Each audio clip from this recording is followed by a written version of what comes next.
அண்மை செய்தி.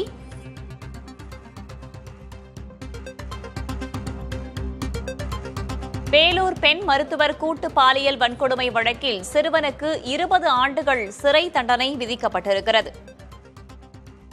பெண் மருத்துவர் கூட்டு பாலியல் வன்கொடுமை வழக்கில் சிறாருக்கு 20 ஆண்டு சிறை தண்டனையும் 23,000 ரூபாய் அபராதமும் விதிக்கப்பட்டிருக்கிறது. அண்மை செய்தியாக பார்க்கிறோம்.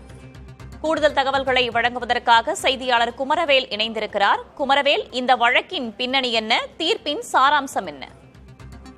வேதவள்ளி, தற்போது வேலூர் இளம் பெண் மருத்துவர் கடத்தி கூட்டு பாலியல் பலாத்காரம் செய்த வழக்கில் சிறார் ஒருவருக்கு வேலூர் போக்சோ சிறப்பு நீதிமன்றம் 20 ஆண்டுகள் சிறை தண்டனையும் ஏக காலத்தில் அனுபவிக்கும் வகையில் 23,000 அபராதமும் விதித்துள்ளது. இந்த வழக்கின் பின்னணியை பொறுத்தவரைக்கும் வெளி மாநிலத்தை சேர்ந்து வேலூரில் தங்கி பயிலக்கூடிய இளம் பெண் மருத்துவர் ஒருவர் கடந்த 2022ஆம் ஆண்டு காட்பாடியில் இருந்து வேலூருக்கு இரவில் ஆட்டோவில் ஆண் நண்பருடன் பயணித்துள்ளார்.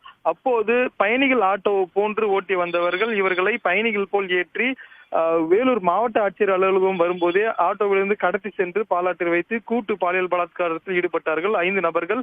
அதன் அடிப்படையில் கடந்த 30ஆம் தேதி ஜனவரி 30ஆம் தேதி வேலூர் மகிழா நீதிமன்றம் அதில் தொடர்புடைய 4 பேருக்கு 13 பிரிவுகளின் கீழ் வழக்கு பதிவு செய்யப்பட்டதன் அடிப்படையில் 20 ஆண்டுகள் சிறை தண்டனையும் 20,000 அபராதமும் விதித்திருந்தது தலா என்ற அடிப்படையில். அதனை அடுத்துதான் இந்த வழக்கில் தொடர்புடைய 5வது நபராக இருக்கக்கூடிய சிறார் ஒருவருடைய வழக்கு வேலூர் போக்சோ சிறப்பு நீதிமன்றத்தில் நடைபெற்று வந்தது. அந்த வழக்கின் தீர்ப்பு தான் இன்று வெளியாகி இருக்கிறது. இந்த வழக்கை பொறுத்த வரைக்கும் சிறாராக இருக்கக்கூடிய இந்த நபருக்கு தற்போது 20 ஆண்டுகள் 13 பிரிவுகளின் கீழ் பல்வேறு பிரிவுகளின் கீழ் தனித்தனியாக தீர்ப்பு வழங்கப்பட்டிருக்கிறது. அது அனைத்து ஆண்டுகளுமே 20 ஆண்டு ஏக காலத்தில் அனுபவிக்க வேண்டும், 23,000 அபராதம் கட்ட வேண்டும் என்றும் போக்சோ சிறப்பு நீதிமன்ற நீதிபதி சிவக்குமார் உத்தரவிட்டிருக்கிறார். அதன் அடிப்படையில் அன்றைக்கு வேலூரில் பெரும் அதிர்வலையை ஏற்படுத்திய பெண் பாலியல் கூட்டு பலாத்கார வழக்கில் தற்போது 5 பேருக்கும் தண்டனை விதிக்கப்பட்டிருக்கிறது. அன்றைய தினமே காவல்துறையினர் 496 பக்க